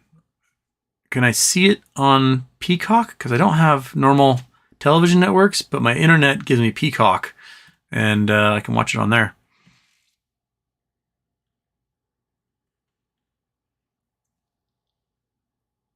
Brandon T. Evening, Houston. Just leaving shift at hospital for the evening. Question: why is there such a lack of financial literacy? I think back to myself 3 years ago and shudder at how little I knew. I think largely because it's made inaccessible to people. That's probably a big portion of it, is that to be a player, you have to devote a lot of brain space to what's going on. And people will just go, I'll let someone else do it. And they put their money into, their retirement plan, their pension plan, their mutual funds or whatever. and they just hope that it works out in the end. Because they know the financial industry is, I have to take money I have, put it somewhere where I'm not going to spend it, and let it just earn accrue interest or annuities or whatever. And then it'll be there later for me to use in my golden years. And that's just kind of the extent most people are willing to care about. And a lot of folks, too, when they take a deeper look into the financial markets, they're so horrified by what they see in the actors who are the players in that. They go, oh my God, I want nothing to do with this. And they just take a step back and they just turn off that portion of their brain and they just leave it entirely. It takes a lot of brain space to like pay attention. The amount, the 300 plus of you in here right now at 11 o'clock at night hanging out, the amount of brain space you put towards this, it is a second job. It is your main hobby. It is something that other folks don't have the time or energy to do. And we're weirdos. We're absolute weirdos for spending so much time thinking about this stuff, talking about it, and discussing it and debating it and making 2-hour-long videos 3 times a week. Speaking of which, tomorrow's Charity Tuesday, monkey. Oh, crap. I was supposed to look up if... I want to do... Somebody sent me a charity about their daughter got diagnosed with a rare disease, and there's a charity for research into rare diseases. So that might be for tomorrow if it pops up on the Google thing, on the YouTube thing. Because I can only do charities that have signed up with YouTube as nonprofits. So that will likely be tomorrow's Charity Tuesday. Yeah, Charity Tuesday show. Sometime tomorrow afternoon, probably after market close, be my guess. Maybe 1:30 Pacific time. We'll do our Charity Tuesday. All right, that's what we'll do. I'll try to get set up tonight and see if I can find a good charity for that. Yes. Okay. Oh, why'd you reset? You stinking chat. We're still talking to Ted Tremendous here. Okay. Ted Tremendous, everyone in SoCal lives on credit. Majority are renters and only a few own the land here. All cars are max 3 years old. All leased and leveraged. Minimum home price and OC, $70,000 for 2-bedroom. Yeah. It's happening again. I was an OC back in 2006 or 2007 visiting family down there. And the cover of the Orange County Register was just like... They were so excited. It said, the average home price is $600,000. Those exclamation points and like, woohoo! And all I thought was, the average income in Orange County is like $58,000. So the average mortgage is about 100% of everyone's income. This is not sustainable. And it turns out it wasn't. The entire real estate market collapsed. And... it's going to happen again. In a few short years, like when my brother bought his house in San Clemente, in like 1994, they paid $200,000 for it. And I bet that place is appraised at $3 million now. You could drive out to Oakley headquarters out in Irvine, and they would advertise like, hey, home starting at $150,000. And those same homes, 15 years later, are probably selling for $1 million. So that is not a sustainable rate of inflation on housing prices. It just isn't, especially to be that far from the ocean where it's just obscenely hot and you got to deal with HOAs. Like, why would you pay $1 million to deal with an HOA? Gross. Ew. Ugh. HOAs. Yeah, where they're going to foreclose on you and sell your house because you left a towel drying on your railing. Like, no, avoid those, man.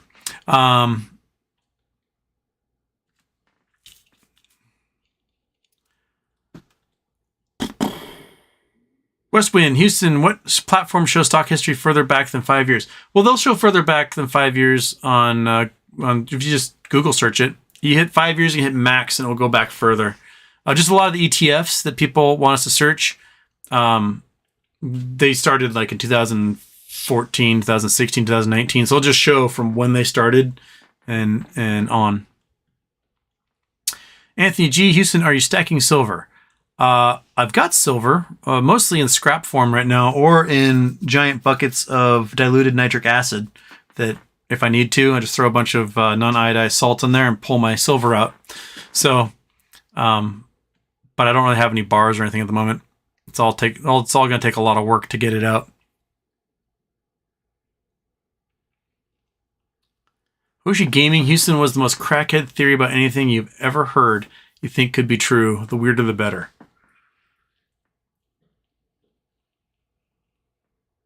I think my favorite crackhead theory, I don't think it could be true, but my favorite one is that starting up the Large Hadron Collider and doing the first collision spun out us into the darkest timeline. I love that one.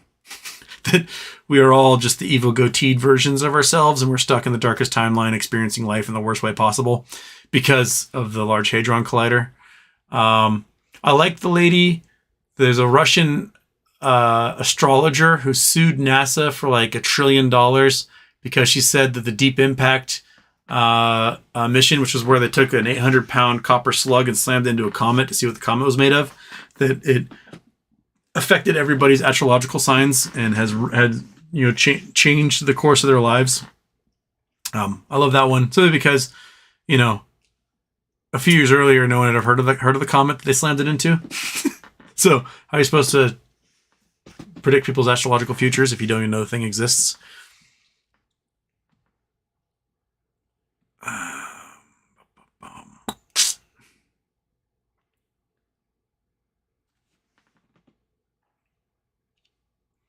Daphne, Houston. So if we own actual shares in Revlon, it's all lost. No, because it's just trading on the OTC now. If you have those shares and you are in one of the trading apps that don't have OTC access, then you may be stuck in a close-only position. You won't be able to add to it.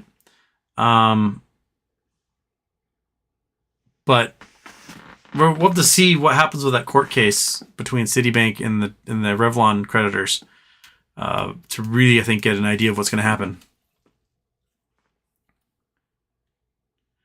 Mr. Moas, what do you think of the rumor about AMC being bought out by Disney? It's possible. I mean, AMC is the largest theater company in the world. But if I were looking out to buy a theater company, I would go for Cineplex or whatever it was, the British one that's going bankrupt. It's the second largest. You get their shares for like 10 cents. You could buy out their entire company like that. Basically a fart. So you could have the second largest cinema company in the entire world for pennies. What's the name? Newmark? No, not Newmark. The British one that's going under. My brain is bankrupt. Bankrupt cinema company. Regal. That's what we're looking for. Cineworld. Regal Cineworld. What is Cineworld stock? Cineworld stock. 7 cents. So you can buy this company for 31 million British pounds. And you get the second largest theater company in the entire world for essentially $31 million, $32 million. So for $32 million, you can buy the second largest cinema company in the entire world, right? Just buy everything. It's all 7 cents. Awesome.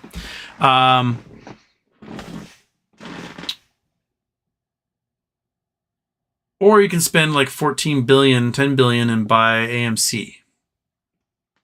I pick up this other one for a lot cheaper. And you can just roll their debt into, you already have like $100 billion in debt because you're a giant megalith corporation. And whatever debt Cineworld has doesn't really make a dent into the total debt you have as a Fortune 50 company. They got 9,518 screens in 10 countries. What's AMC? AMC stock.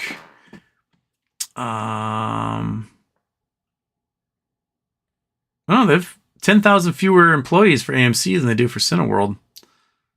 How many screens though? AMC number of screens. 11,000 screens. So you get 2,000 fewer screens, have almost as large with Cineworld for a fraction of the price. I don't know. I mean, they might be dealing with them just because they're the biggest, but if I were Disney, I would be like, well, they're pittance, yoink, and pick them up.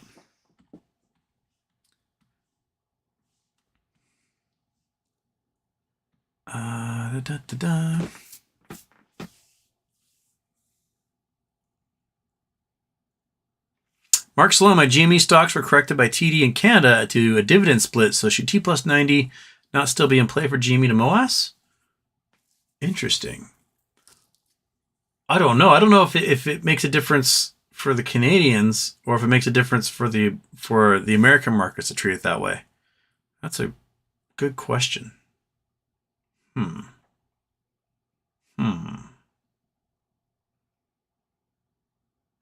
Interesting.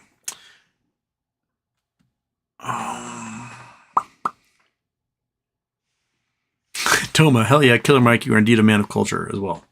I know.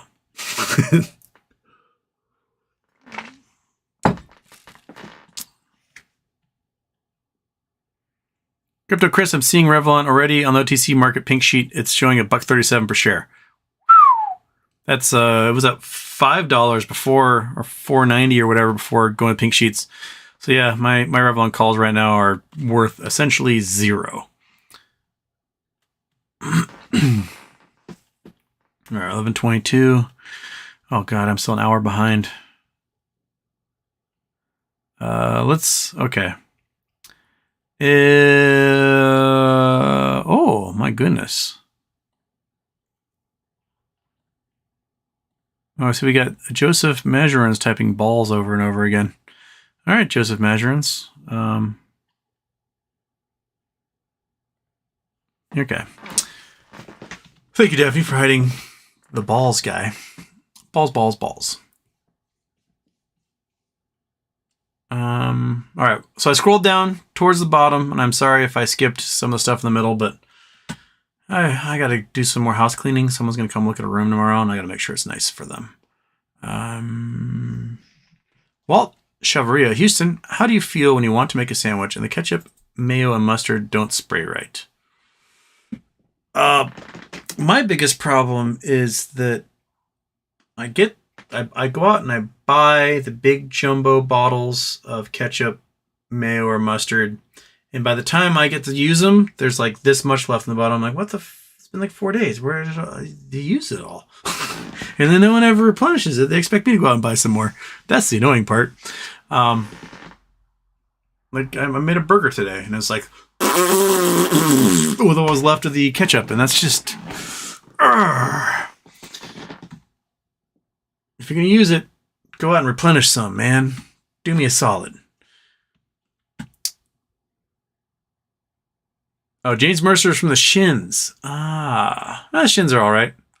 They're based here in Seattle. But I don't like Modest Mouse in any way, shape, or form. The whole emo scene from Death Cab for Cutie and Modest Mouse, and like those bands just make me want to just end it all. They're so whiny. I really don't like whiny music. I like thunder. Give me some meat and potatoes music. Give me something that makes me go, that was awesome. And not, that was whiny. The Shins got better harmony than Mouse Mouse ever did, though. I'll give them that.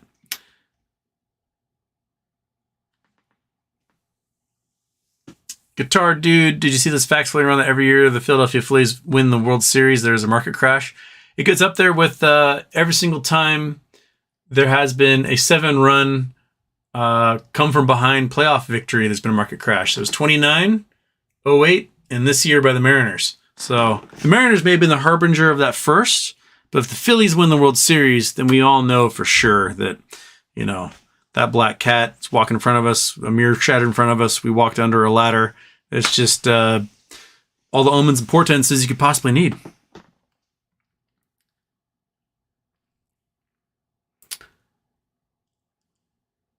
Daphne, planning a long stay in Spain, thinking 6 weeks starting around late November. Gosh, I hope we have some left before I leave. Fantastic. Awesome.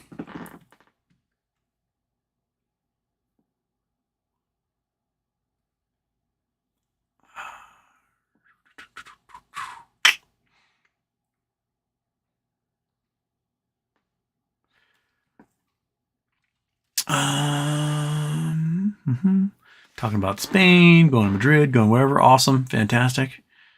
Going to Granada. Man.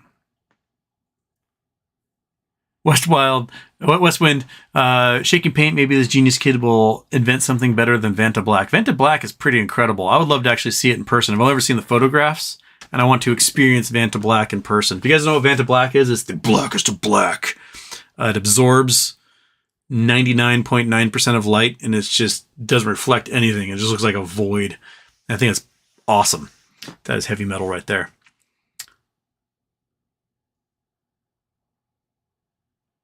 Okay. Am I a bot? How's the Hadron Collider work? You create a ring, you put in a magnetic field, and you run two charges around and around and around and around and around and around. I can't do your opposite directions. Around and around and around and around. And then eventually have them smack into each other. And you have them smack into each other at an appreciable speed of light. It has a whole bunch of momentum for how tiny they are. And when they hit each other, shaboom happens. It's, yeah, super speed magic moonbeams. There you go, Deck P. That's exactly, you did it.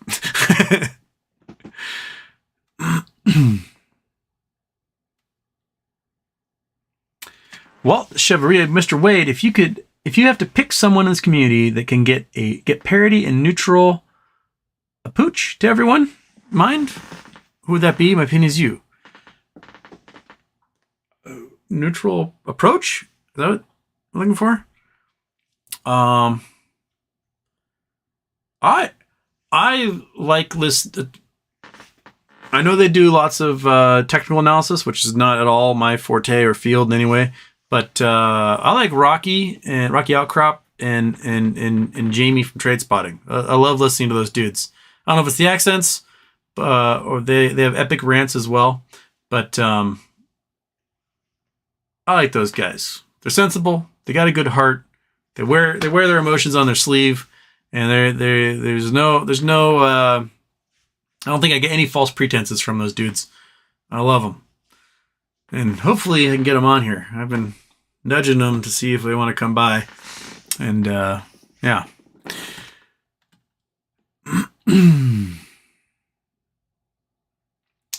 Rupert Trooper, when is the gag order on you for MMT going to be lifted? Probably after it's sold. Be my guess. Scott Lumley Houston, have you ever listened to In This Moment? Maria Brink is freaking amazing and they play some pretty hard music. I don't think so. All right, let me put that one down. Where'd my pen go? There it is. My Squamps cat pen. Into the moment? In this moment. All right. In this moment, Maria Brink? Okay. Maria Brink. All right. Put that on the list. Okay. Am I there? I know I skipped a lot of folks here. I'm sorry if I can never get to everybody here. There's not enough hours in the day. All I'll end up doing is I'll just get more and more hours behind. Yeah. Scott Paulin says, holy moly, Houston hasn't eaten Culver's, the best of the Midwest. No, I've never. Even when I've been to the Midwest, I never knew Culver's was a thing. That's new to me. So, if Acme stock takes off and Monkey Butt and I have the finances to road trip for a while, maybe we'll hit some. Maybe doing just a Monkey Butt. Do you want to do a food tour of America with me? Would that be awesome? We don't have to go off-road this time where you hate it. We can just stick to paved roads in maybe a nice RV van or something and be comfortable and warm. And we'll just hit all the food spots people tell us to go to. Does that sound cool? Yeah, that's all right. Come here and show people how cool you think it is. Come on up here. Come say hi. I'll stretch it out first. There you go, because no one can see you in your cam right now. Come on. Get up here. Come on. Come say hi. It's the end of the show. We're at 11:30. Here we are. There's the Monkey Butt saying, "Oh, yeah, you're such a good dog. Yes, you are. You're such a good dog. Yeah, helicopter ears. All right. Monkey Button Eyes, say have a good night. We'll see you for charity show tomorrow. Hopefully around 1:30 Pacific time. So in like 14 hours. Sound cool? Yeah? John Martinez, California's the best Mexican food in the States. I agree simply because I like Baja-style fish tacos. That's my favorite Mexican food. And you can only really get those in California and in Baja, California. So anyway, you guys have a great night. I'll see you tomorrow. We'll do our Charity Tuesday show. And we'll raise money for a good cause. Hopefully for rare diseases research. And you folks have a great night. I'll catch you on the flip side.